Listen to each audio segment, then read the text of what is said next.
welcome to Purposeful Lab, a production of Franciscan University of Steubenville. I am Dr. Dan Keebler, your host of Purposeful Lab, and my guest today is Dr. Jordan Haddad. He is a professor of dogmatic theology at Notre Dame Seminary in Diocese of New Orleans. That's right. Yeah, and he's got a PhD in systematic theology from Catholic University. We're both fellow alumni. Go Cardinals. Yeah, go Cardinals. There we go. So I think between the two of us, we got 3 degrees from Catholic University. So Dr. Haddad, I've gotten to know him through doing work on science and faith throughout the last 5 to 10 years, doing talks together, particularly with the McGrath Institute for Church Life from Notre Dame, and doing events for high school teachers and so forth. And so when I was putting together this season, where we're going to talk about Humani Generis and the church's response to evolution, I was like, I got to have Jordan on, because I've heard you give talks on this before. This is something that you've been interested in and thought a lot about. So it's great to have you on the show. It's great to be here in person with you, Dan. Looking forward to a good conversation. Hopefully you feel as good about it after as before. I'm sure I will. As long as I don't mess up here too much, Jordan. So just maybe you could give our listeners a little bit of information about, let them get to know you in terms of what brought you into theology, first of all, right? And then what got you, I know you're active in other areas, you do scholarship in other areas of theology, but what got you interested in the interaction between science and Catholic theology? Yeah, so being from South Louisiana, of course, I grew up in a Catholic family. You know, we practiced the faith together, went to Catholic high school, elementary school, and all that. But, you know, really it wasn't until the end of high school, towards the beginning of college, where I really started to be interested in Jesus Christ and Catholicism. Up until sophomore year of high school, I really wasn't interested and curious about much of anything, except girls and sports, all the typical things. Yeah. Sophomore year, I had a radical conversion to Christ and just really began to see the world in a completely different way. All of a sudden, everything became interesting, not only Christ, but philosophy and psychology and the sciences, because all of a sudden, I could see that there's deeper meaning there to be had, because it comes forth from the divine mind, the mind of God. And so while for many people, the sort of path to conversion can go from a love of nature and creation and the beauty and the orderliness of it to the existence of a creator, for me, it was really falling in love with Christ led me to be interested in and to come to love the sciences. And so, anyways, from there, I went on to study theology for a master's degree. And it was there that I had the great Dr. Chris Baglow as a professor of mine, who's done such tremendous work in the faith science area. And he's the one that really lit the fire in me to grow this curiosity about the intersection of our Catholic faith and divine revelation with what we can come to know of the sciences by way of scientific investigation. And so that sort of set a new trajectory for my life and my career. Went on to Seaway to get the PhD in systematic theology and wrote my dissertation really at that intersection of fundamental theology and philosophy of science, thinking through that deep question of why and how knowledge from the natural sciences can actually contribute positively to theological developments. And so that's an area that's just kind of stuck with me over the last 2 years. And actually we're, wrapping up an article together right now, looking at the mystery of the generation of Christ in light of the natural sciences. So it's a topic of endless fascination for me, which makes me so excited to have this conversation together. Yeah, it's been a fun project to work on with you, where I've sort of delved into, okay, this is what we know about reproductive biology, development. What do we know about this in modern understanding of reproductive biology? And you've been delving in the paper to what the Church Fathers and Aquinas thought about it, and how that sort of, how they thought about Mary's contribution to the nature of Christ. There are certain questions that the only way you can begin to approach them is with some idea of how the natural world actually is. Because for us, divine revelation isn't just this abstract philosophy. The Word became flesh. God enters into human history. And so there are certain questions that require some scientific paradigm if you're going to approach them. And then from there, the question is always just, well, then which scientific paradigm is it? The ancients and the medievals had a certain way, a certain presumption about nature through which they theologized.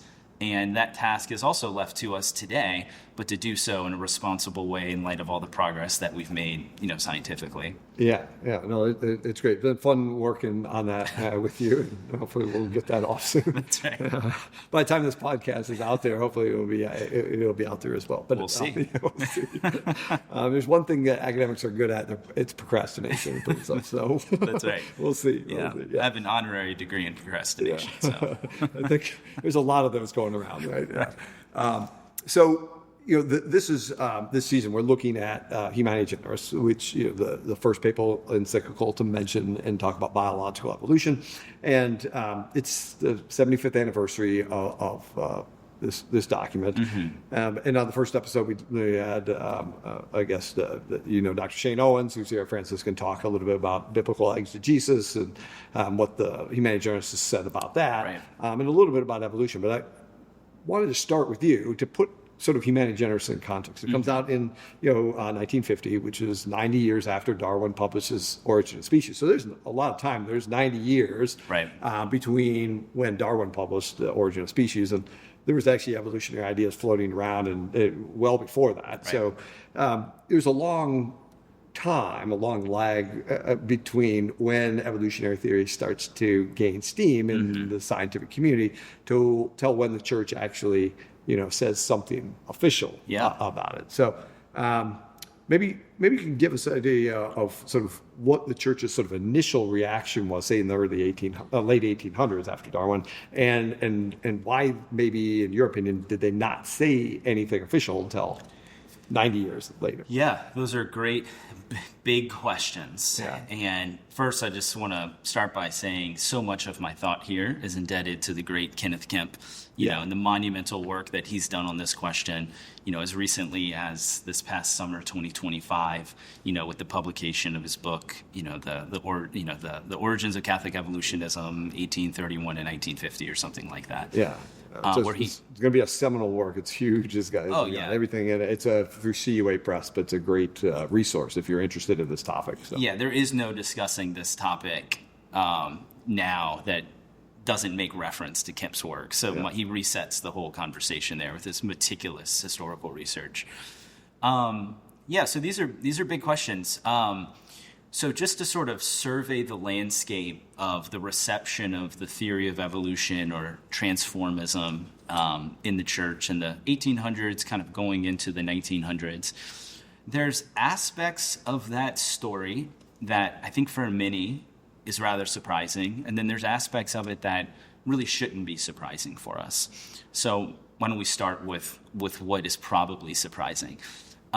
What's probably surprising for most people is that in the vast majority of instances where Catholic theologians and scientists and prelates are sort of considering the implications of the theory of evolution, macroevolution in particular, that in the vast majority of instances, it actually had nothing whatsoever to do with an evolutionary history of non-rational creatures, right? Dogs, cats, squirrels, elephants, monkeys, all of these different The idea that all other life forms are descended by common descent over long periods of time. Part of the great tree of life.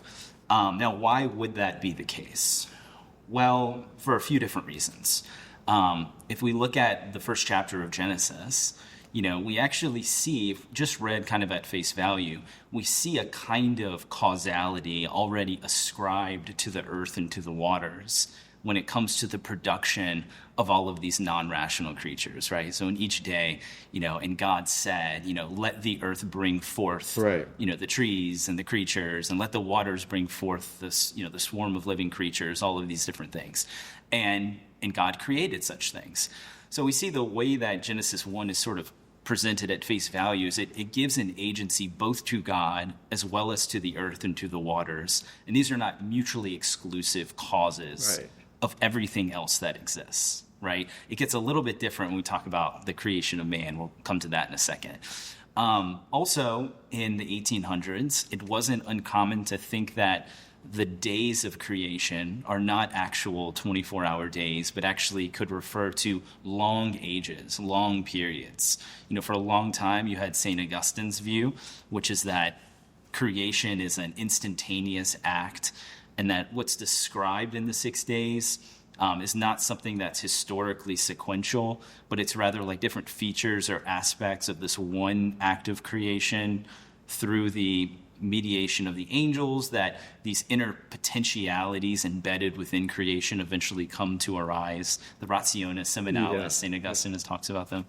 But also it was common to think that perhaps the days are just referring to long periods, right? Which would be necessary if we're going to think about an evolutionary origin of such creatures. And that was rather uncontroversial. People were comfortable with these sort of paradigms and these ideas. So that's sort of probably the surprising thing, is that there really wasn't controversy about the evolutionary origin of non-rational creatures. What is probably not surprising, or at least what shouldn't surprise us, is that when it comes to the evolutionary origin of humans, that it was a bit of a mixed bag. Right, that's honestly what we should have. That's what we should expect, right?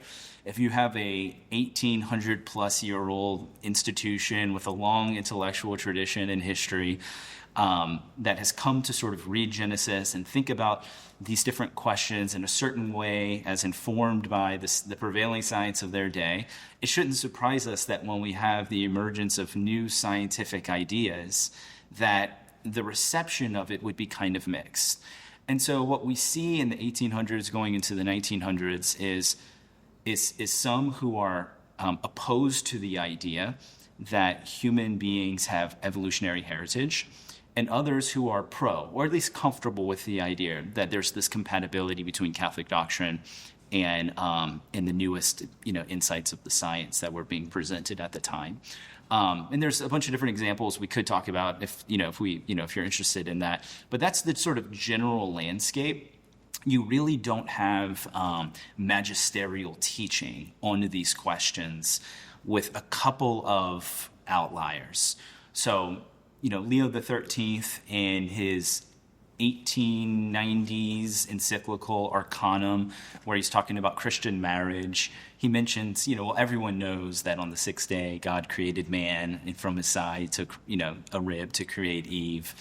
And God creates man from the dust of the earth. And, but of course the question is, well, what kind of teaching is that, right? When we talk about the papal magisterium, the teaching authority of the Pope, is that constituted just by sort of like an offhand remark, and then he moves on?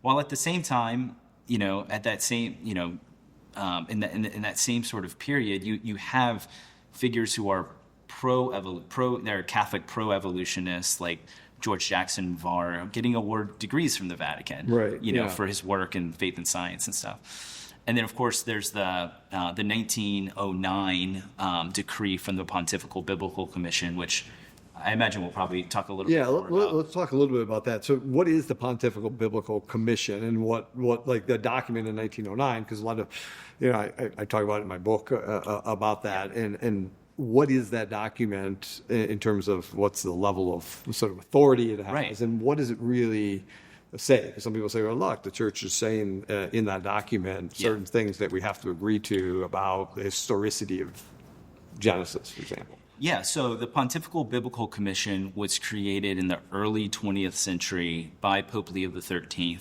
really to implement his directives from his scripture encyclical Providentissimus Deus. And the Pontifical Biblical Commission is really a collection of biblical experts, consultors the Vatican would bring in to help provide sort of perspective on different questions. As an institution, it doesn't sort of like de jure carry magisterial authority, but at this time, it actually had a sort of delegated authority from the Roman Pontiff to be able to weigh in on questions of note, and its publications would have to be taken under serious consideration, a kind of obligation from Catholics to receive it. Not in faith, but to receive it with a kind of obedience that's due to, the successors of the apostles. So in that document, the Decree on Genesis, it speaks of how Catholics are not free to maintain that, that the human person is not specially created, that the first chapters of Genesis have no historical content. It's just pure myth and theological truth, that Eve isn't created from Adam's side, those kinds of things. And there was a lot of controversy and confusion when this document first came out, because it's received by both those who are pro and contra compatibility of Catholicism and evolution as potentially being on both sides. And so you actually have, shortly after this document gets released, you have follow-up questions, being delivered to the Pontifical Biblical Commission about what exactly is being said here and what isn't. Yeah. And famously, the name escapes me at the moment, but the secretary for the PBC at the time, gets asked, is it true that by virtue of the Decree on Genesis that Catholics are not at liberty to hold, an evolutionary origin of the human person because he's specially created by God? And he responded by saying, no, in fact, it was very specifically worded to not weigh in on that question, but to really just leave it open so that at a later date it could come under further consideration. Yeah, and it's like that term, special creation, right? That fits with an evolutionary perspective, if from a Catholic perspective, that evolution alone can't explain the human person, but there is the special creation of the irrational soul, the moment the sperm and egg come together to make that first human. So the special creation and evolution, they can go together in that sense. Although some people, when you hear the term special creation, a lot of people think, there's the dirt and God blowing into the nostrils and creating, especially. So a lot of times the terminology gets misinterpreted, and people sort of run with their view of it. Exactly, because it really comes down to the question of, well, what exactly does it mean for man to be specially created? Yeah. Right?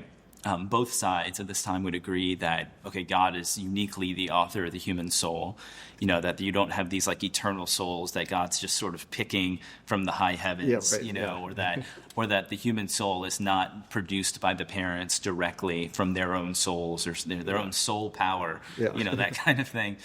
The question comes down to, does special creation also extend to how the body of man came to exist? In other words, is it necessary that it be by virtue of supernatural, miraculous causality, or could God, as the author of being and creation, be the cause of man's body by way of created causes? Because already before you have theologians who are comfortable with the idea that, actually the angels play a role as sort of like intermediate causes to bring creation to its final form. And so you already had some of that in the air, as it were. But the question is, well, what does it mean to be made in the image of God? Well, that has nothing to do with the shape and structure and composition of our bodies, because God's immaterial, right? God's spirit. God doesn't have a body. It really comes down to what we are spiritually as creatures, persons endowed with the capacity for knowing the true and doing the good, prayer and love. And so that's really where the image of God is to be located, which kind of relativizes the whole import of the question of, well, how did the human body that the first human, is endowed with come to be? It kind of takes the air out of the balloon. Yeah, no, it's interesting, and it's interesting to say that it's not just myth or something. You can't say there's no history in it, but it's not history in the sense that you and I would think of reading, a history of World War II or something like that, right? So there's in a sense, a linear progression. Oh, the world's created, and then at a certain point, humans come into existence, and then there's the fall. So there's a history there, right? But exactly how they all relate in time might not necessarily be. Yeah, because that decree from Genesis from the Pontifical Biblical Commission, while saying that we cannot call into doubt the special creation of man, God as creator of the universe, also goes on to clarify that, that Genesis is not written as a document seeking to provide the kind of scientific explanations and knowledge that we search for today. All that's being prohibited is the belief that there is no history. Yeah. There's nothing grounded in reality that's actually being communicated there, and that it's all simply myth. Yeah. But certainly leaves open the possibility of a sort of mytho-history, Yeah. a combination of the two, as well as the same document goes on to clarify, that when it comes to the days of creation, that, these need not be understood as 24-hour days, but could be constitutive of something like Augustine would have thought, or of like longer ages. Yeah, it's interesting. It's how the Catechism says, like the fall, the description of the fall. It uses figurative language to describe a real event, Primeval events. Primeval event. So that it's history in that sense, but it's mytho-history in the sense that we know this happened. There's a fall, but exactly, how it happened. Yeah. This paints the truths that it was us that fell, not out of our own free choosing, right? Right. But exactly what happened. It's not a historical movie of the fall. Right? Yeah, it's not pure history or history in the modern sense, but that it utilizes figurative symbolic language to communicate deeper truths that honestly run deeper than like a mere, like what you would be able to capture just with like a video camera or something like that, right?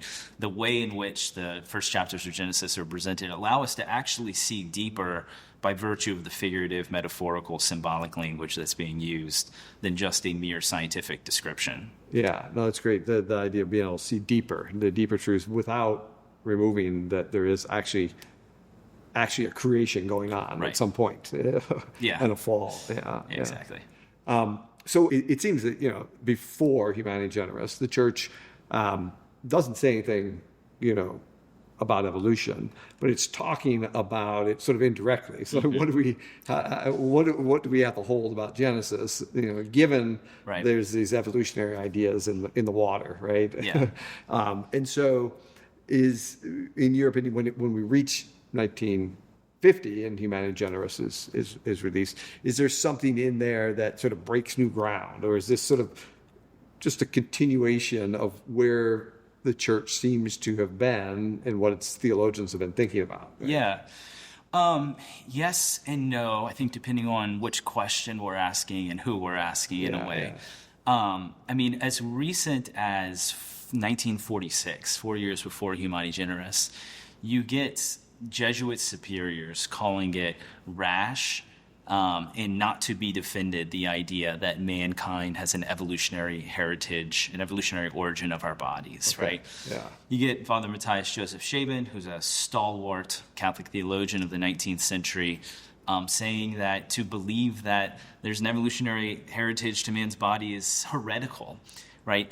You get many who are giving various censures and theological notes from, heresy to rash to offensive to pious ears, not to be maintained, all of these different things to that question, even though at the same time you have compatibilists who say, no, these things can be brought together so long as we sort of separate the scientific theory of evolution from a materialist, atheistic, pantheistic conception of evolution, right?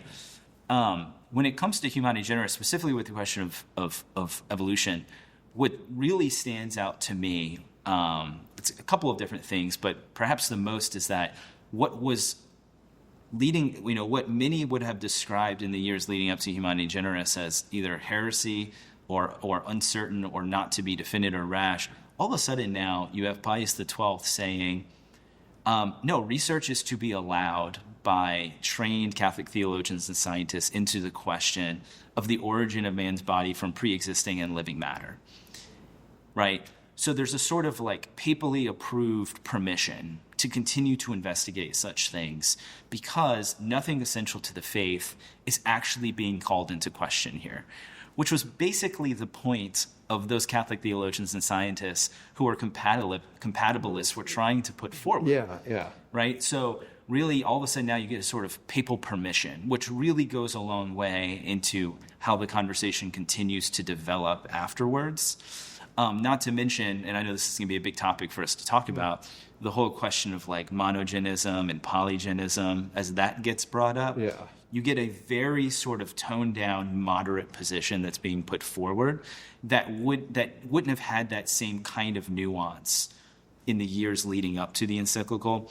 And what actually ends up being put forward is very conducive to an ongoing conversation. Yeah. Again, under papal auspices of researchers looking into this question, because it's a lot more complex than Catholic theologians and scientists might have thought it was in the years prior. Yeah. It's interesting because I see that Pope Pius in writing it, he's not a staunch evolutionist, right? No. So he warns that some people already rashly believe that this is proven that the man's body has evolved from. He said, but at least he gives permission. You're free to discuss this and investigate this, which sort of like you said, takes the wind out of the sails of people who want to say this is heretical. That you can't touch that idea without dismissing truths of the faith. So at least even though he doesn't seem like he was a convinced evolutionist, he's saying, okay, well, there's nothing here that is inherently problematic. Yeah. But let's be sober and judicious and sort of investigating.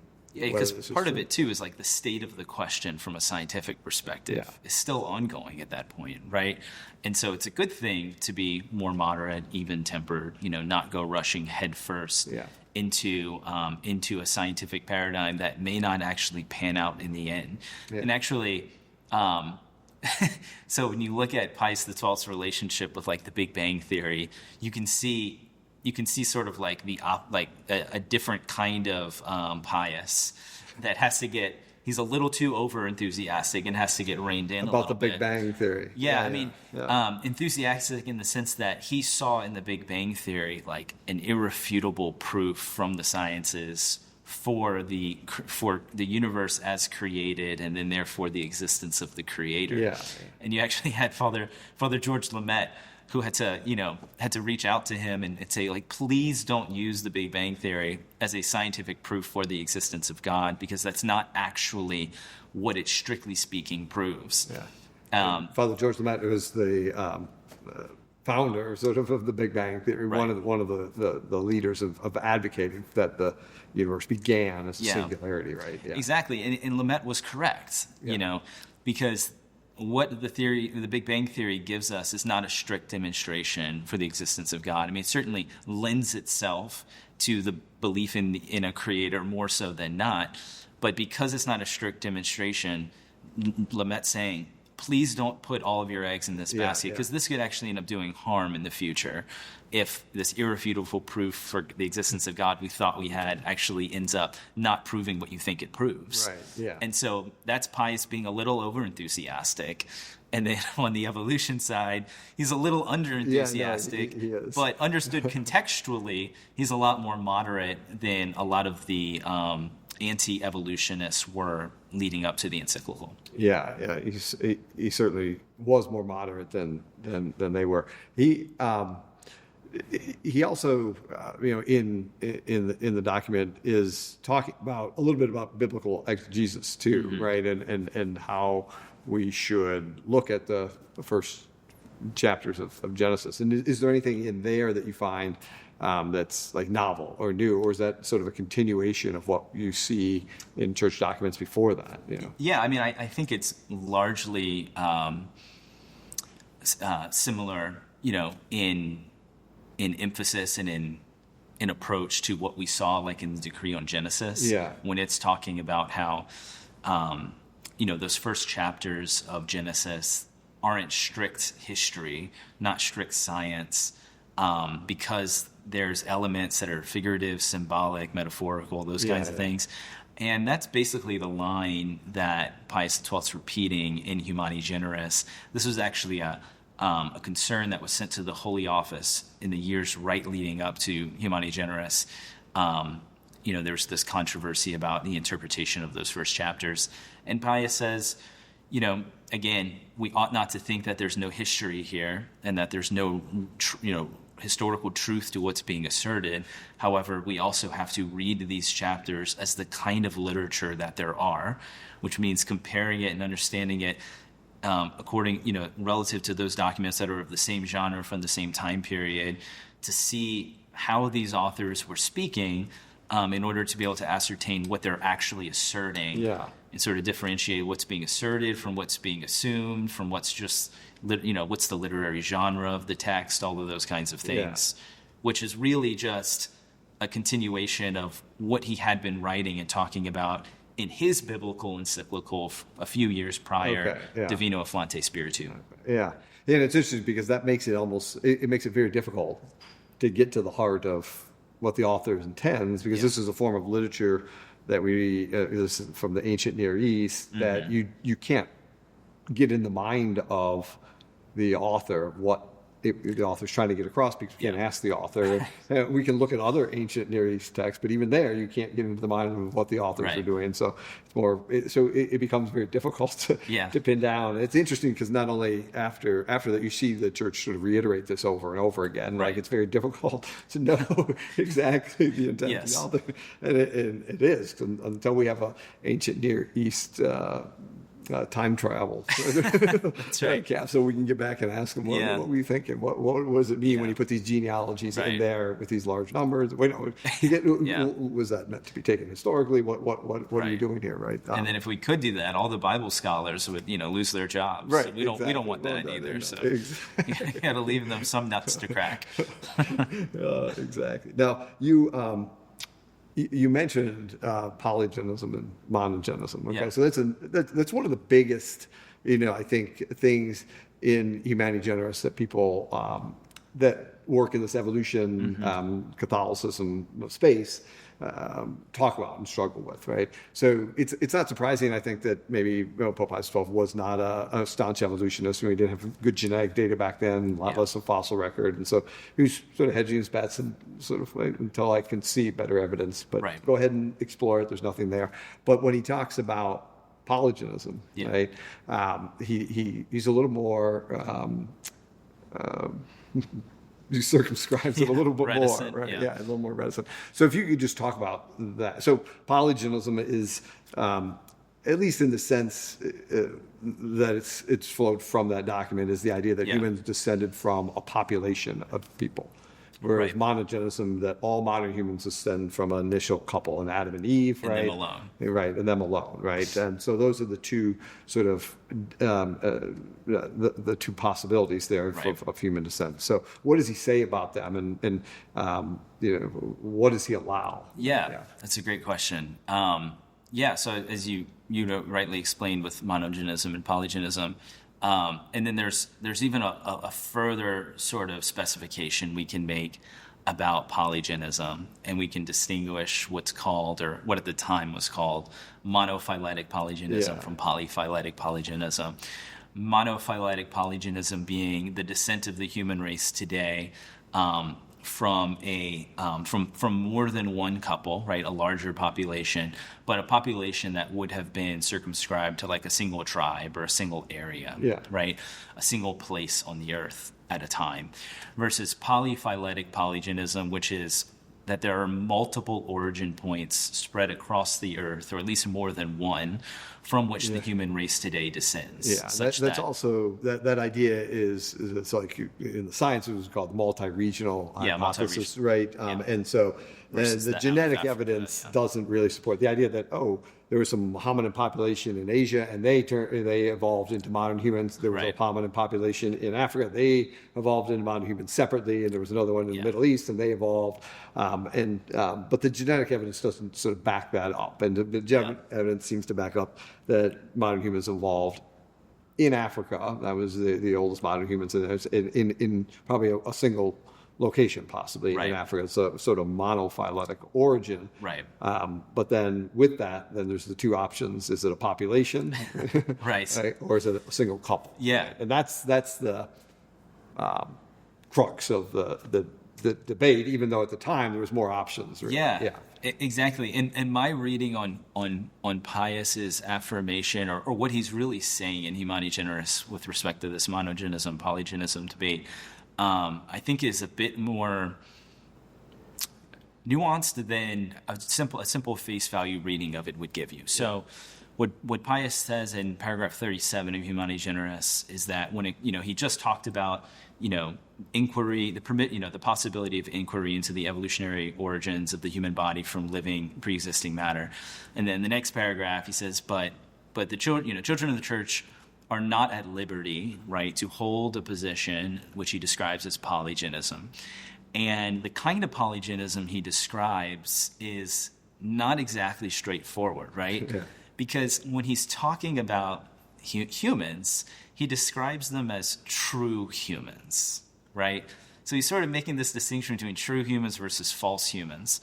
And he says that Catholics are required to believe that Adam, true human, does not have around him a population of other true humans, right, other couples, and from which the human race as we know it today would be descended, but rather that we descend from Adam alone as a true human, and that it's from him that, by virtue of his original sin, that we ourselves have acquired original sin. So Pius says it's in no way apparent how a sort of polygenistic account could be reconciled with the account of original sin, because original sin is passed on by propagation, not by imitation, as the Council of Trent says. But in talking about Adam as true human, right, it sort of raises that question of what's on the other side of that it's being compared to? Who's false humans, right, or quasi-humans or something like that. So what Pius is only talking about in this monogenism, polygenism question is humans endowed with spiritual rational souls. Right, he's not even bringing up the question of modern, biologically identical human beings who would be like us biologically, but not like us spiritually, right? Who very well could have been alive at the time of the first true humans, and from whom we could also be descended without calling into question or putting into jeopardy the reality of one person from whom we're all uniquely descended, who fell, from whom we receive the state of original sin, right? And so I don't think it's wholly straightforward that all forms of polygenism are being ruled out by Pius.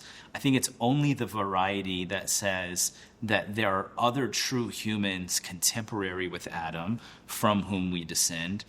And therefore Adam is not sort of symbolic for a larger population. But I don't think it's actually saying anything about a wider population of biologically similar or identical Homo sapiens who could have been the wider community in which the first human beings came to live, right? Yeah. Adam and Eve. So there's this wider sort of hominid population, hominid being, these sort of advanced human-like creatures that, and out of those, there's a two that are rationally ensouled, an Adam and Eve in that, but they're in a population at the time, right? Yeah. And that is not something he's has a problem with. He has a problem with is there are 1,000 individuals, true humans, all have rational souls that come onto the scene at once. And he says, and it's not so much that that's a problem. He says that because it's no way apparent that can be reconciled with original sin. Right. So, which some people will say, well, maybe if you could reconcile that with original sin, that would be okay from a Catholic perspective. Exactly, because also the intervention that's being made there, it's a disciplinary intervention, right? As So opposed to a doctrinal. So disciplinary in the sense of he's governing what Catholics are allowed to hold or what is allowed to be promoted. What does the church actually allow for belief about these questions that really touch on aspects of divine revelation, versus a doctrinal judgment which judges the truth or falsity of a claim. Oftentimes the magisterium intervenes merely in the prudential order to sort of warn against or to govern and limit or promote conversations and the kind of language that's been ideas that are being floated around among pastors and theologians. And so this is a disciplinary intervention. And there's other examples of this from the history of the church, but it's disciplinary as opposed to doctrinal. And that's why he says it's in no way apparent, right? Not to say it can't be, but it's just not apparent how it could be. And that language was very specifically chosen because in the final draft prior to its promulgation, there was a lot of debate from the drafting committee about whether to say it's not apparent or whether to say it can't be reconciled. And it basically just gets presented to Pius to judge for himself, to decide. And he chooses it is in no way apparent language. And that's what it ends up getting promulgated. And then shortly after, you get a collection of cardinals who put a dubium to Pius saying, are we to understand by this that they can't be reconciled? Like giving a really, really hardline interpretation. Yeah. And Pius says, I've written what I've written. There's no more clarification to be found at this point. I leave this question open as a matter of future discussion and conversation. Okay. Right. Yeah, so he leaves it open, it seems, as a future discussion. And so what do you see after that in terms of the relation between polygenism and monogenism? Right. The church doesn't seem to say much in the intervening time since the last 75 years. It hasn't a document to clarify that. Really. Yeah, not a ton, but there are some things, right? So in literally the year following Humani Generis, you get this very well-respected, conservative, traditional cardinal theologian named Charles Journet, who writes an article where he's putting forward. So Pius says it's not apparent how these things can be reconciled. Yeah, right, yeah. And so theologians start working on, well, how could it be reconciled, right? And so you have Charles Journet, who puts forward, different options, different theses, one of which would be reconcilable with the sort of parameters set by Pius in Humani Generis, and another one that actually wouldn't be. Yeah. And his reason for justifying that is to say, well, look, monogenism is not dogma, right? It's closely related to divine revelation, but it hasn't been dogmatically, definitively defined. And it's possible that popes in their ordinary magisterium actually err. And we don't need to freak out about that, right? So there's having sort of now this isn't like a public proposal Journet's making, but it's among fellow scholars. Yeah, okay. So you have different options being put forward. And in fact, one of the options Journet suggests is that actually Adam and Eve in Genesis 2 are not the first true human beings, but they actually descend from what are called pre-Adamites.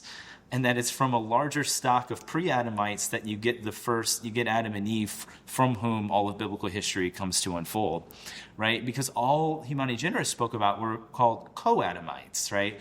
True humans who were contemporary with Adam and Eve, but didn't say anything about human beings who were predated Adam and Eve. And that was a big part of the discussion with the drafting committee, right? Fast forward, you get Paul VI gathering a collection of theologians and members from the drafting committee of Humani Generis in the early 1960s to get together to discuss that in no way apparent phrase from Pius XII to see how it could be reconciled, right? All while maintaining the reality of original sin. And then the most interesting thing that I've seen from my research is in the 1980s, you had the German Bishops' Conference put together an adult catechism. And in this adult catechism, when it addresses the question of monogenism versus polygenism, so this is 35 years later after Humani Generis, says, look, as long as we affirm the unity of the human race, the reality of original sin as that which is passed on by propagation, not by imitation, the question of monogenism versus polygenism is really a secondary question. Now, the interesting thing about a catechism like that is, at this point, from the Holy See, you get the mandate that all local catechisms have to be submitted to the Congregation for the Doctrine of Faith to be reviewed prior to publication, because they had some incidents before with the Dutch catechism.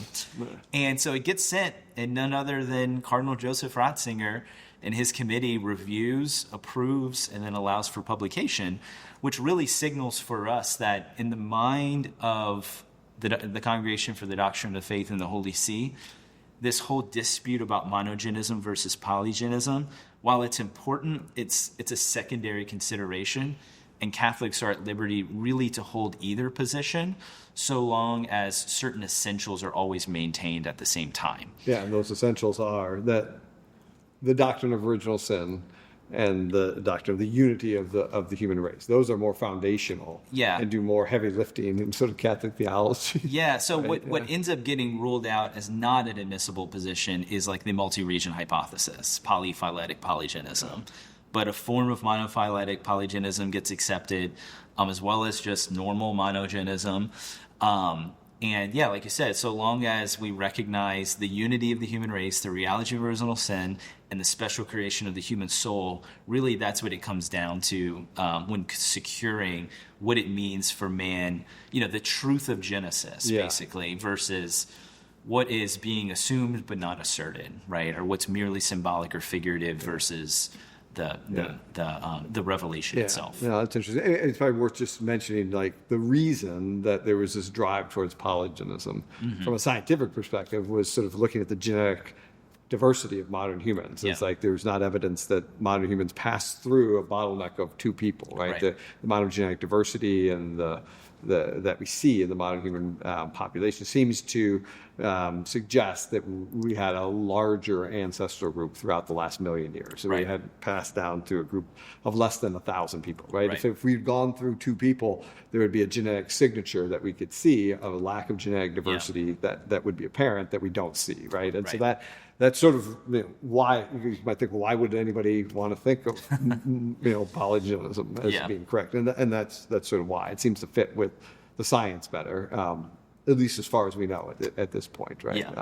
So what would do you think the church's attitude, right, towards evolution, how has it changed since Humani Generis? Like, given that Pope Pius XII was not very he permitted the research and discussions, didn't promote the research and discussions. Right, yeah. So I think the shift has certainly been to an acceptance of the scientific theory of evolution, right, versus like a materialist or pantheist interpretation.